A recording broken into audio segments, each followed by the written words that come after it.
तो पिछली वीडियो में हमने किया था इसका टीयर डाउन और आज इसके मॉड्यूल, बैटरी और स्पीकर को हम करने वाले हैं टेस्ट कि ये काम करते हैं या नहीं। ये जो बैटरी है ये पूरा खराब हो रखा है, चेक करना कि ये हमारा जो मॉड्यूल है दिख तो नया जैसा रहा है लेकिन ये काम करेगा या नहीं। तो ये एक ऐसा कनेक्टर वो बैटरी की जगह पे डाल देना है। हमको चाहिए एक ऐसा केबल, तो चार्जर से चलाने वाले हैं, इसका बटन का कनेक्टर है वो लगा देना है। अब करते हैं इसको ऑन। तो गाइस जैसा कि आप देख सकते हैं ऑन हो चुका है, इसमें एलईडी ब्लिंक कर रही है, इस पे स्टोन 193 आ चुका है। इसको पेयर कर लेते हैं।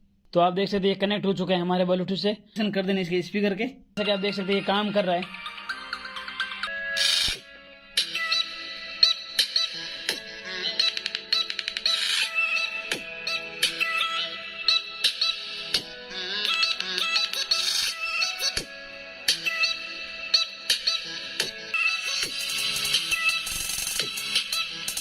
वीडियो पसंद आई तो चैनल को सब्सक्राइब करके वीडियो को लाइक जरूर कर देना। Thank you.